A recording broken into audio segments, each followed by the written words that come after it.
Hello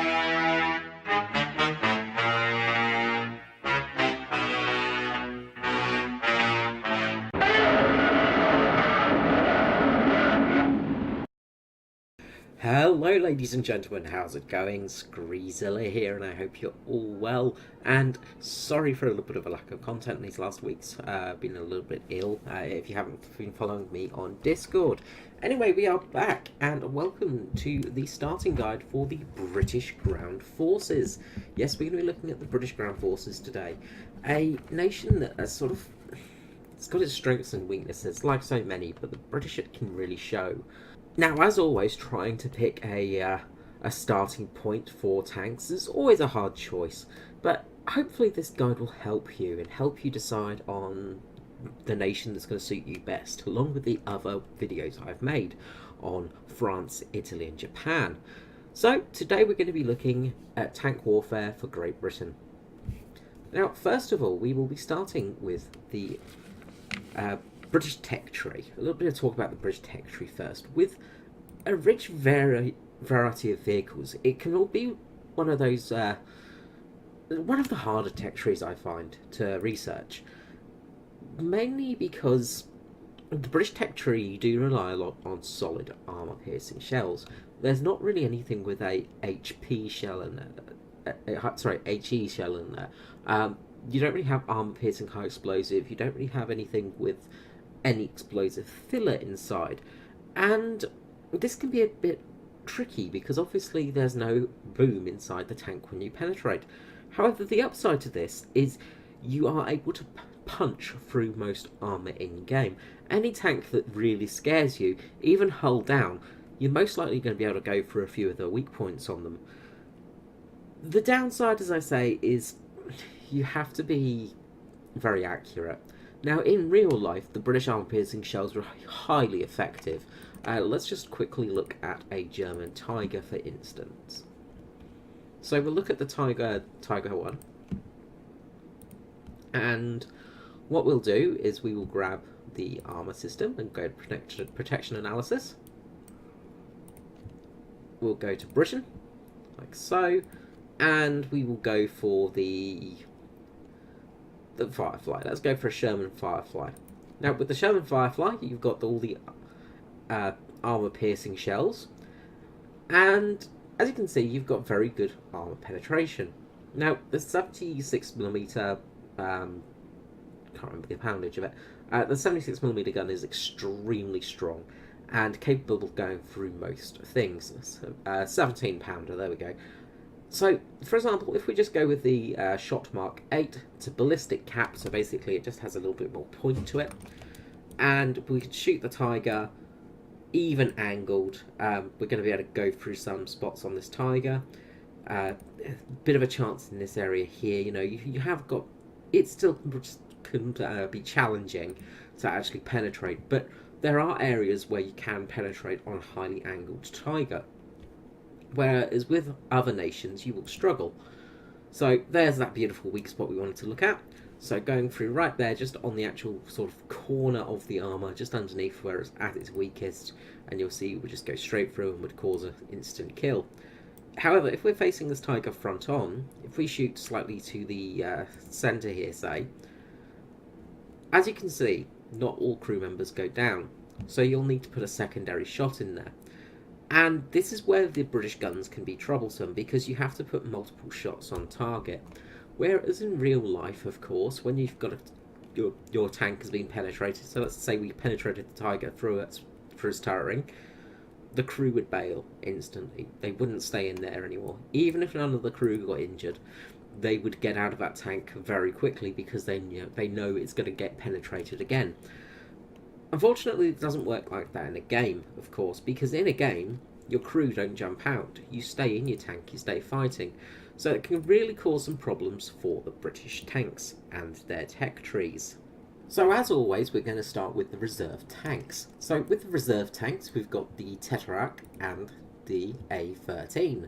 Now the A13 is a cruiser tank, and what this means is it's basically a light reconnaissance tank. Cruiser tanks were designed to be able to take other vehicles on in a little bit of combat, but mainly they were there to sort of go on reconnaissance missions, get back to town, take lots of notes, things like that. Now, the A-13 Cruiser was a product of the Christie suspension, basically, and the Red Army's BT line of tanks. A British officer saw firsthand the revolutionary design with a large-scale exercise of a platoon of BT 5s, showing the raw speed cross-country of the tank's suspension, giving more operational uses of tanks. Now, up until this point, basically, Christie suspension changed pretty much everything. You'll see bogey wheels on lots of tanks. Just look at the figures here. We've got the bogey wheels, and as you can see, they're just very basic suspension. It just, you've got two wheels doing that. The trouble is, it's not independent suspension. When you have independent suspension, with a Christie suspension for instance, fortunately we can't really see it with the X-ray view, but basically there's a long line heading through the actual tank. It takes up more room inside of a tank, but it gives you better suspension across country. So basically all of these wheels will move up and down, and they'll fill the holes in the ground. So as you're going across country, you're going to be a lot flatter. Now, Morris Motors sent a team to America to buy one of the Walter Christie designed tanks, and a license to build their own version of the suspension, basically. The tank itself, the A13E1 tank, was found to be too cramped, not suitable for the crew, and not really suitable for operational use. And this was Christie's own designed tank. One of the things with the Christie suspension that it can do is you can actually remove the tracks and then use the road wheels as road wheels. And this gave the Christie suspension tanks that had this ability the advantage to go much faster on asphalt road, but also save some fuel mileage. This, however, wasn't great because that road wheel didn't really make things easy, so the British got rid of that and they put on a normal return roller, so just basically a roller with teeth and things like that, and just made it so it can only go on tracks. And so thus the A13 was born, along with a new type of tank for the British, the cruiser tank.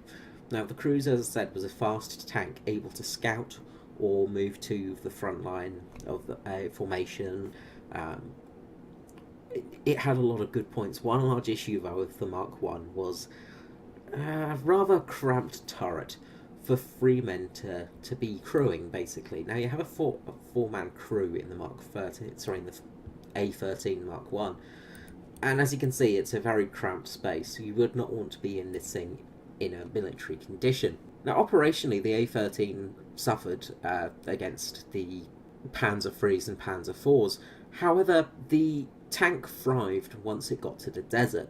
In the early years, sort of fighting the light German tanks and Italian tanks, before you got the things like the Panzer IIIs and IVs coming into their strengths, the Panzer IIs were quite fair game, and the Italian light tanks as well. This thing was very, very strong, and it didn't have great armor power protection for such a light tank. It used its agility to its advantage. So, as you can see, basically it's very, very lightweight, very small, but the armour is very weak, of only 14mm of armour on the front, which is not great, but it can give you a bit of protection. Now, one last thing on this tank is it was part of Operation Bertram, and in the months leading up to the Second Battle of El Alamein, tanks were dressed up as trucks.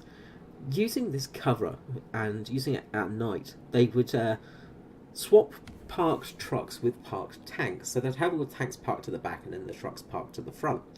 And they would basically slowly swap them. So they'd put tanks in there that they thought, basically looked the part, and then made the Germans think that they had more trucks rather than they had tanks. And basically this ended up to the Allies winning because they had more tanks than the Germans expected at the Second Battle of El Alamein. And it was just a very interesting tactic, a very interesting use of this tank, and it is a very good part of its history. Now, in-game, the A13 is a fantastic starting tank. However, the British Reserve tanks don't give you a great idea of how the rest of the British tech tree is going to be. Speed and agility it does start to lack in the mid tiers of the British tanks. You haven't got that real good speed and agility of these early light tanks. It will get you used to using armor-piercing rounds. Now, the armor-piercing rounds have amazing penetration ability. These things can take out Tiger 2s, for instance. You know, this reserve tank can take out a Tiger 2. It can take out a Panther from the side. It's very strong. But the one thing it does lack is post-penetration damage. Because of only having a 40mm gun, the 2-pounder on there, the shell is rather small, so when it goes through, it's only a small bit of shrapneling. You'll want to aim for centre of mass shots if you can, and that's going to give you the best results. The best way to use this vehicle is similar to the Tetrarch, which we'll talk to about next. But basically, you want to move in fast, take a position, take a capture point, find a good position for ambush, and then to ambush your enemy from back or side. You want to basically play this tank as a flanker. Try to get around the side of the enemy. If you can get to a position where you're almost safe and they can't see you, you can take them out at will. You'll do very well in this tank indeed. Now next up, we're going to be looking at the Tetrarch. Now the Tetrarch is a interesting vehicle. In the 1937, the Vickers Armstrong Company were working on a new light tank / cruiser tank to replace the still popular Vickers Mark VI. The Vickers Mark VI was almost a tankette. It was very small. It had I think it had a 7.892 Vickers machine gun on it. What's called Vickers machine gun on it. It was basically just designed to police areas and just keep the peace, basically. These tanks were going to be sort of scouts, or for, as I said, use for keeping the peace and policing towns and things like that after capture, or if we're advancing. So basically, you just stay behind the enemy lines, keep those tanks there to police the irregulars. So, you know, if a couple of Germans do rise up and try and revolt and rebel, then you've got those little tanks in place to take them out. And they're going to stop things like small arms fire, so you're pretty safe in there from, you know, rifle caliber rounds and stuff like that. Now, the tank was actually never really meant for frontline combat. Originally, the Purda, or the sort of secret name it had for the tank, meaning secrecy, it would have a 15mm Baser machine gun and a 7.62 coaxial. This would be replaced by a quick-firing 2-pounder, the 40mm gun that we have here, along with the Baser coaxial machine gun. And this would become the A17 Tetrarch, a Roman / Greek word meaning basically the ruler. So in Roman, it was when you had around four sort of towns, then you were a Tetrarch, ruler of that area. Now, the tank itself had, of course, Christie suspension and the reliable Henry Meadows Type 30 12-cylinder engine with around 165 basic horsepower. As with all light tanks, the crew is very, very cramped, meaning the commander needed to multitask. Basically, the commander does everything else in the tank. So if we look in here now, you've got your loader here, you've got your commander here, and then you've got your driver. Now, technically, the commander would actually usually be in the loading position where the gun, whereas you'd have an actual designated gunner. But it's a little bit mixed up in here, but oh well, these things. And of course, the radio station. So the main reason the commander was in the loader position is because he could actually reach the radio a little bit easier. But as you can see, it is a very cramped condition. These vehicles were not very easy to fit into if you were somebody of an average size, and they weren't very comfortable either. The other big downside of this is your crew is very close together, so if you do get penetrated, you're usually going to go down in one shot. You will get used to being taken out in one hit in these things, unfortunately. Now, the Tetrarch's military career was not spectacular, but it was still a very important tank. Be it in the duplex drive, which was basically a ability to make it swim, so it would have a sort of secondary set of usually they would add, I believe it was extra little paddles to the actual tracks, so when it went through water, it would actually push the water behind it, almost like a paddle steamer. And then they'd have big canvas sides going up the side of this vehicle, and because it was so light, it could float and then just swim its way through any leak of water. And this would later go on to put on things like the Cromwell, the Sherman, Um, the Comet, I believe, as well. You know, quite a few tanks actually ended up with this type of drive on them, especially for the landings at D-Day. And speaking about Normandy, this tank was very important as well, as it acted as the tank for the airborne forces. The tank would be loaded up into a glider. Because it was so light and easy to fit, they could just land the glider and then just take the tanks out. And a lot of these tanks were put into action very quickly early on in the invasion of Normandy. And this tank did save a lot of lives and helped a lot of people sort of get around places, things like that. Now, the tank was not really meant for frontline action, as I said, but it was a very good scout tank, reconnaissance tank, and then became a commander tank as well. And it served those purposes perfectly well. It also served with the Russians, with the 151st USSR Tank Brigade, serving alongside the T-26, a role it fit very well with. The Tesseract, although ruled obsolete in 1946, was actually still in active service well into the 1950s with the paratroop regiments, as it was really the only tank that would work for paratroopers because it was so small and light. This was eventually replaced with the M22 Locust in about 1950. So in game, much like the A13, speed is your advantage, cap early and flank. One major difference between the A17 Tesseract and the A13 is your turret. Now a Tesseract itself uses a hand cranked turret. So if we look in here, you can see the turret drive.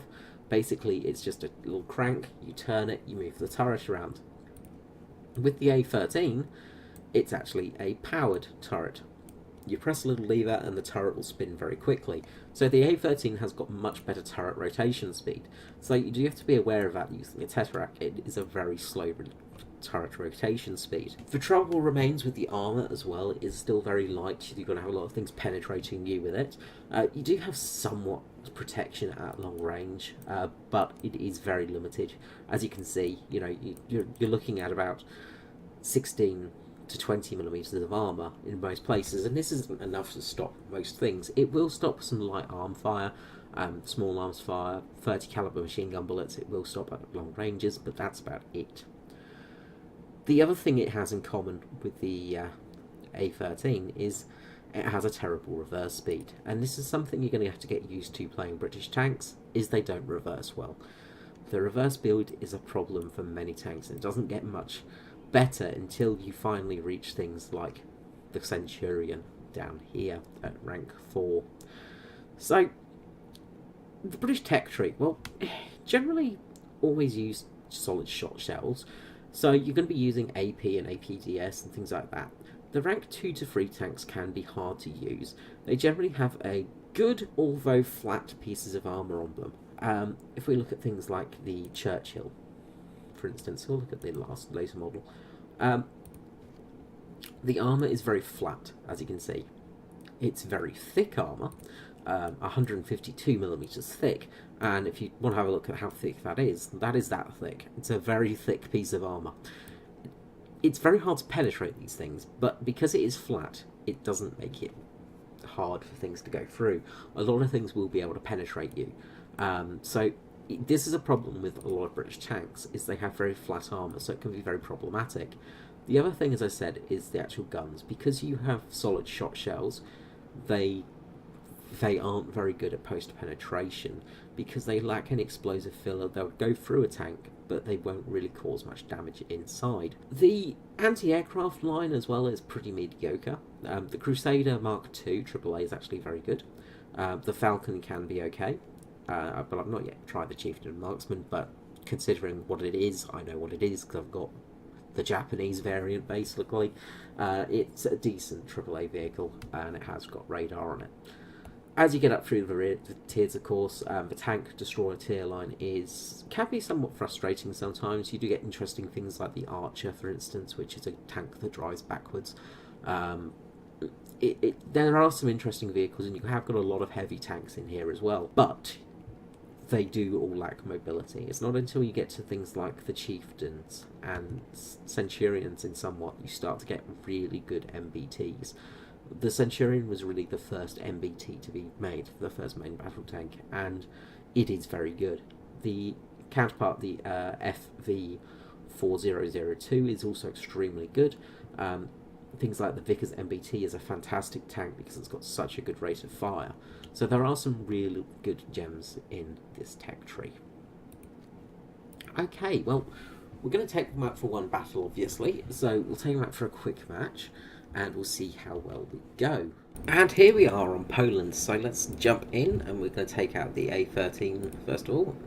Probably took a bit too much ammo there. Oh well.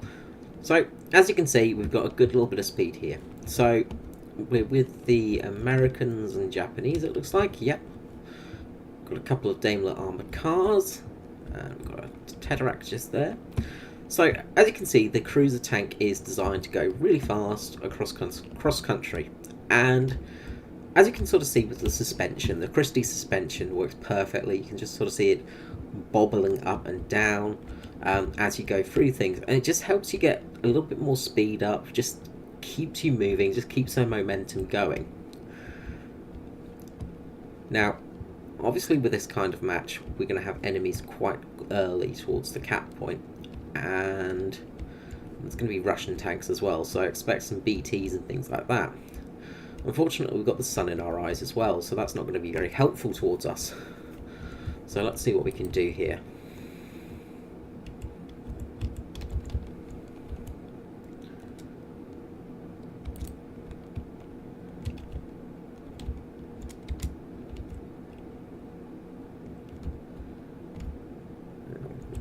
Bit of a awkward position here. You can see there's a tank just down the road. Managed to take out the commander. Transmission and driver. And dead. Okay, that's one tank dead. So as you can see... Oh, you fucking idiot. Dude, seriously, bugger off, you idiot. You bloody idiot. God's sake. I swear some people are just dropped on their head at birth. So now I've got to just manoeuvre a bit to try and actually be able to get back to the in fighting position.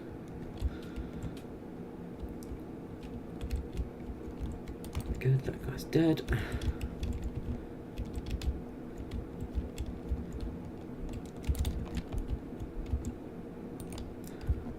Tank there, taking out the loader. Tracks hit. Can't really see, we have to pull back. We've got artillery fire incoming. So basically this is a good way of playing this tank, is just sort of popping out of cover and just keeping in somewhere sort of somewhat safe. Now we're in a bit of an awkward spot now because one, artillery's incoming, and two, I'm surprised I didn't die there. Two, we've now been spotted due to that artillery barrage. So we're just going to quietly let this go. Loader, taking out the loader again.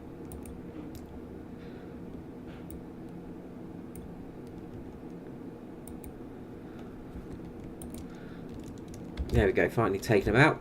We've got damage. Our transmission's gone. Somebody behind us, possibly. Not sure what took up the transmission there.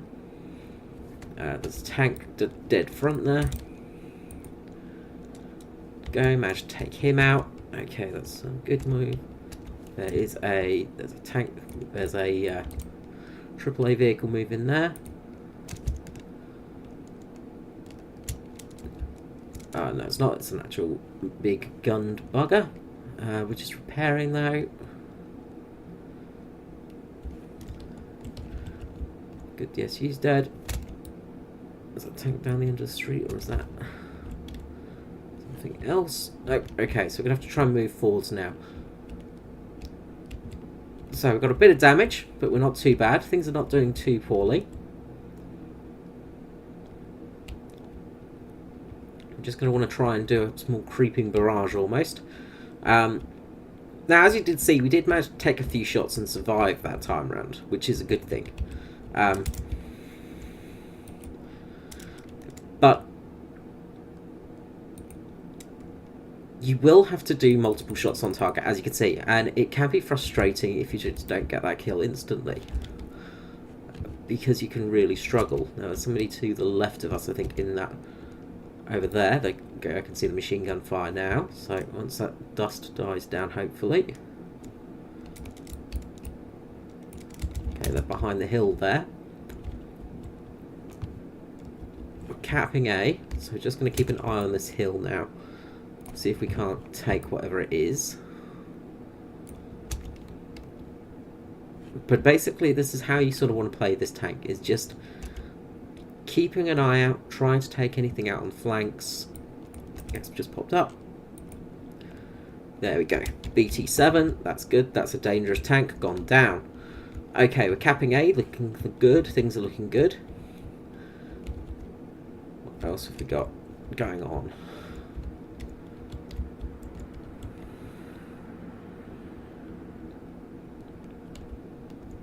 I can hear somebody. There's something to the right of me. BT5, I think, just got taken out. Now, here's the horrible reverse speed, as you can see. British tanks were not designed to go backwards for no explained reason. Just a really strange thing with the British doctrine. They just did not want to make tanks that could reverse. And you kind of wonder if it was that British mentality of, well, we're always going to be going forwards. Why would we need to reverse? What a silly decision. What a silly idea. Why would we ever want to reverse? But reversing can be quite useful sometimes, especially if you're stuck in a spot. Something capping. Go. Gunner loader taken out. Dead. He's down. Okay. So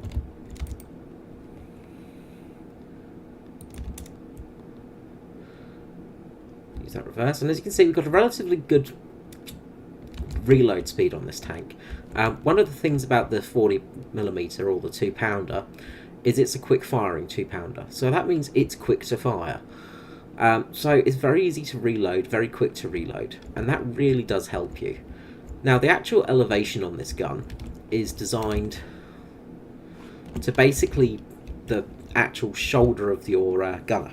So if you look inside, your gunner actually uses his shoulder to elevate and dip the gun.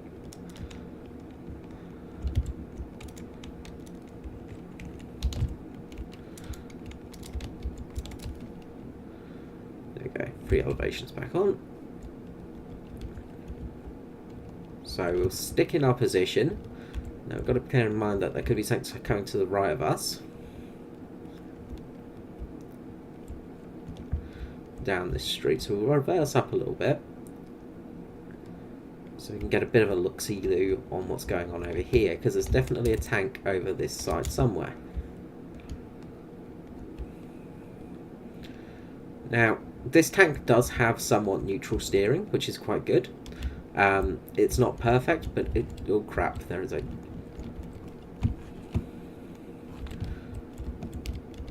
Panzer III just in front of us,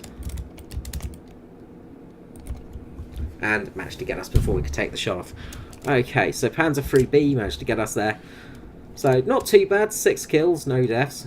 6 kills, 1 death. That's okay. Alright, let's take out the Tetarak. So the Tetarak, again, similar playstyle. So very fast, very quick tank. But as you can see, the turret traverse is much, much slower. And this is a big problem in the Tetarak because, well, turret traverse speed is very, very handy. If you see an enemy to the left of you, it's generally quite good to be able to take it out. And there is a BT off in the distance over there. A bit low. A bit high. I think it's dead. Yep, it's dead. So right now you can see a lot of people are firing off their machine guns, which is always a silly thing to do, so it just gives away your position and makes you easier to shoot. But the Tetarak itself, as I say, is a very it's a very different tank. It's very light, it's very quick. It's not quite as quick as the A13, and it's nowhere near as good as the A13. But it's still capable, and it is still a very capable tank, which is useful. Something that you want in a tank. You want your tank to be somewhat capable. So we're going to try and get across here. Luckily we have. Okay. Alright, so we've managed to get across this bit here. Now, first of all, we want to check that nobody's in front of us, because if they are, we could be in trouble here. Now, any tanks in this direction? Not that we can see. There's one. T-26 there, one of the Russian friendly tanks that you would have had with you when the Tesseract was sent to Russia. Now, just keep an eye out for anything else moving around.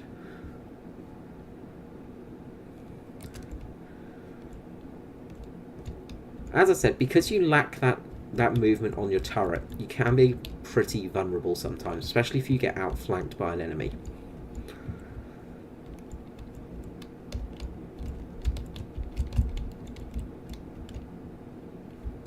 But if you can get to the flanks of the enemy first, then you're going to do well.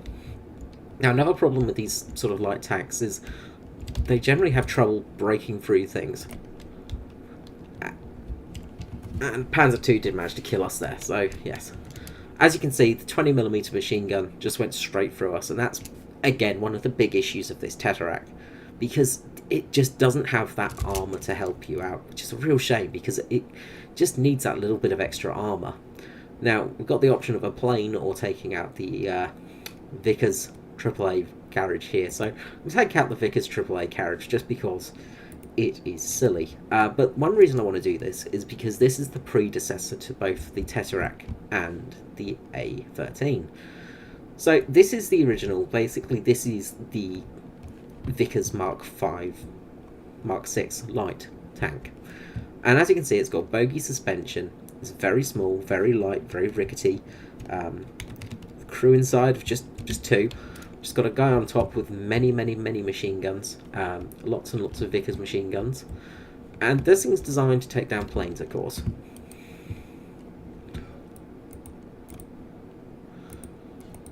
But because it's such light machine gun fire, you will have trouble taking out planes a lot of the time.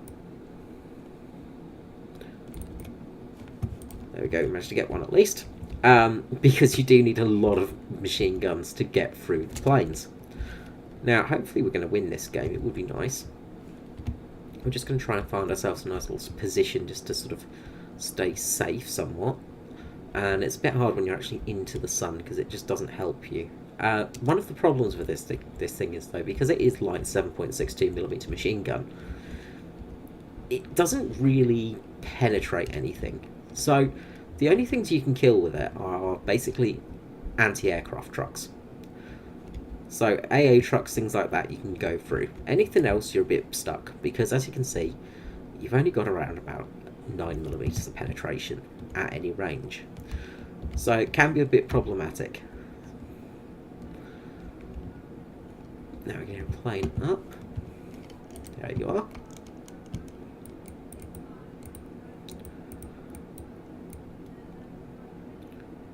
Now, I'll wait till that does a return run. Now we're just stuck to ourselves here as well, just so the sun isn't in our eyes as much. So we've got a bit of shade so we can see. We've got a biplane. When's it going to come?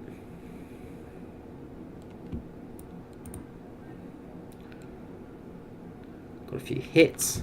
Nothing major, unfortunately.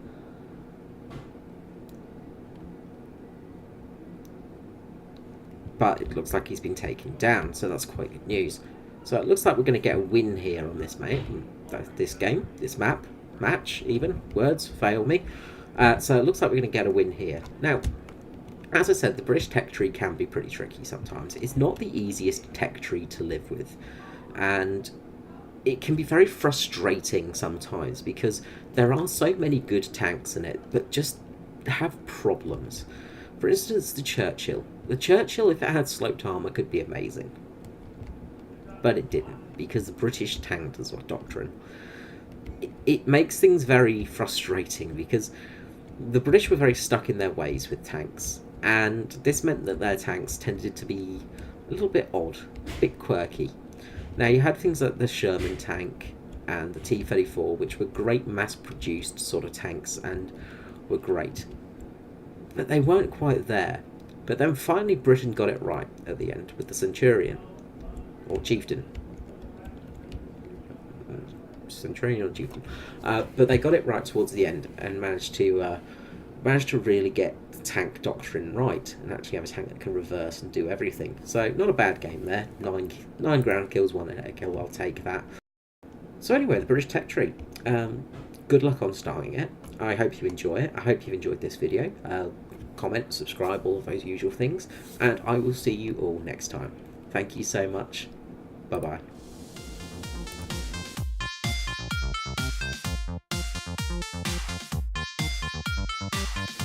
Proof I have a script. I'm just terrible at reading it.